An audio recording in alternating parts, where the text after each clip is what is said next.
Hello everybody, welcome back. It is Connor. We have another One Leeds video here. If you haven't checked out the debrief, please make sure you do so. Also, we have an episode yesterday, well worth watching. 2 episodes out yesterday, can you believe it? We've also got a Patreon video yesterday, ATP and Generation Leeds, that is going to be recorded.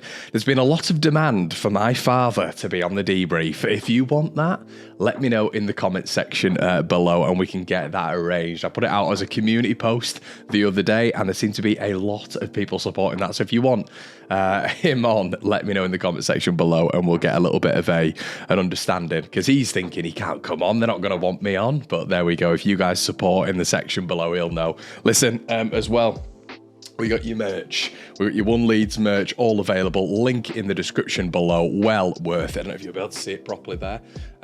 Collabed with Back 4 and a fantastic clothing brand.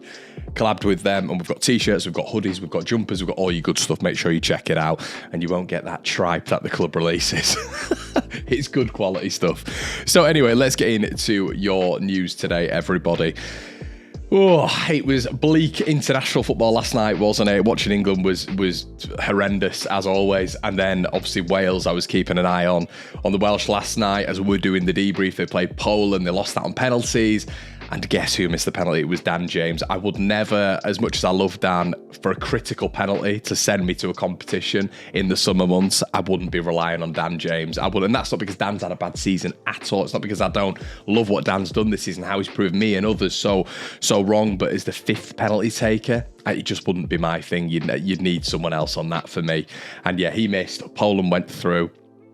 Sad times, and yeah, we're going to get the boys back. We wanted them to have a good campaign. We got a nice little 4-1 victory for the Welsh, didn't we, over Glenn Kamara's Finland, but then this has been a devastating blow last night against Poland. They were in the game, some massive tackles going in from the Poland players, and I was like, Jesus, this is just our luck. Ampadu went down, Roberts was hobbling around as well, and you know, hopefully he's going to be fine. We'll find out from Daniel Farke today, but yeah, there was loads of Leeds United players in action. Matteo Joseph got the winner against Belgium under 21s, which was great to see after obviously he switched nationalities from England to Spain.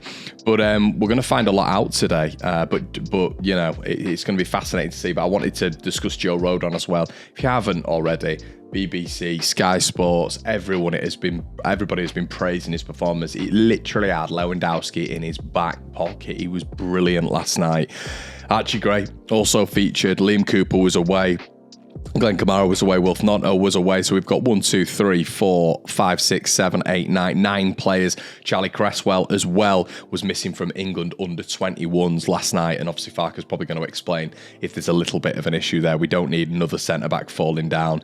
I guess the big conversation today is going to be Georginio Rutter and his part to play. It's going to be the first time Farke's spoken since Georginio Rutter was going under the knife for a hernia issue last week. The manager will definitely be asked how the forward is doing and if he's going to be available for Friday night. Georginio Rutter, arguably Leeds' most important player, so we'll find out a little bit more, and hopefully he's recovered. But you know, with a hernia issue, it's going to be, you know, how's the surgery gone? Is it minor? Is it major? Is he in pain? Is he not in pain? Pascal Struijk is another one. Last time we heard from Farke, he said that in the sort of subsequent 10 days, it would be pivotal in determining Struijk's next recovery steps. Surgery was on the table if there wasn't imminent progress. And yeah, we should hear from Daniel Farke today on what's exactly been going on. Junior Firpo, we spoke as well last time on the show, and Junior Firpo is likely going to miss this game on Friday. I think he was playing at 1 a.m. last night. It is just the turnaround time is going to be absolutely mental. So we are expecting Sam Byram to be playing, but obviously Sam Byram became a father last week as well. But listen, in the football community, we all know that even if you've had children, you still play the next day or the subsequent days in football, because football is a short career. You'll get to your kids at some point. It's absolutely fine. That said, from a 30-year-old who doesn't have kids. Also, it was nice to see on Matteo Joseph's Instagram as well, Archie Gray went on and posted my brother, which was quite nice. You know, there's a clear bond between those two, and Matteo Joseph seems like a really popular player. I mean, he only switched allegiances the other night and all the Spain players were pouncing on him, the staff were pouncing on him, and he's such a passionate player, isn't he? And he's everything everything that embodies Leeds United, really. He talks so glowingly about the club. He's so articulate for a young lad. And I've mentioned several times at points that have him starting for Leeds. I think he's hungry, he's eager, and he's got a point to prove. And you even saw that with the Spanish side last night, him getting that goal, him getting the winning goal, how much it meant to him. And that's what you love about football, because you want to put yourself in their position. It's exactly what you do. It's exactly what I do. It was great to see him getting really, really into that celebration last night. Did it for Leeds United, didn't he, when he fully got into it?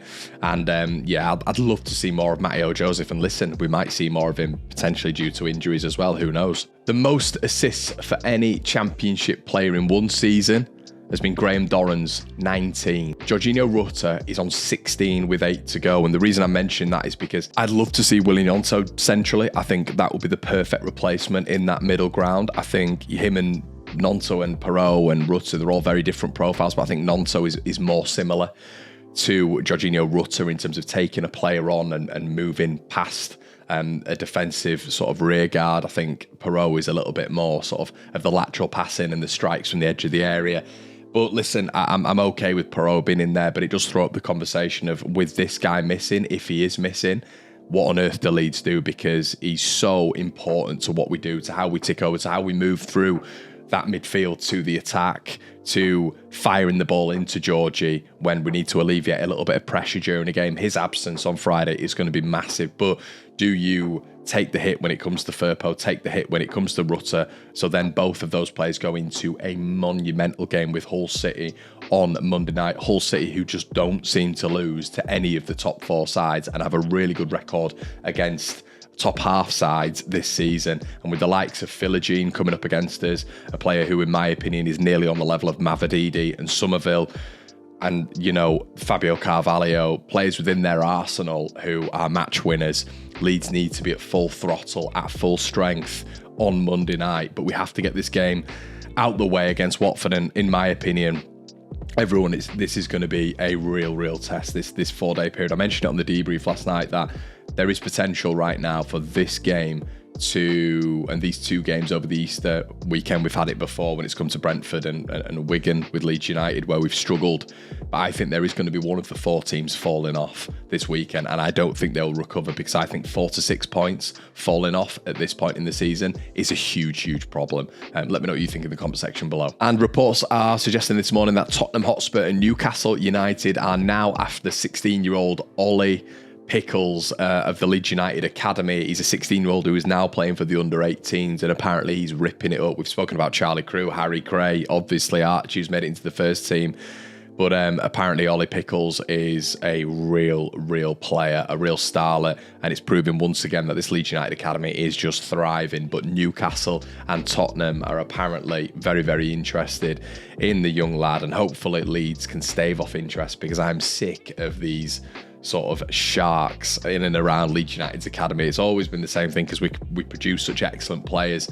But yeah, Leeds United's academy once again is thriving, and hopefully we can keep this kid under wraps, because according to reports, he's another big thing that's going to come through the first team. Well, that's it from me, everybody. Let's hope Connor Roberts is fine after he was forced off for the Welsh last night. Let me know on everything we've spoken about. What are your predictions ahead of this Easter weekend? It's going to be a big one. Fascinated to hear your thoughts, everybody. Head on over to Patreon if you want additional podcasts, if you want a free podcast. We did the debrief last night. It's been an absolute pleasure. Like, comment, and subscribe. I'll see you on the other side. Cheers.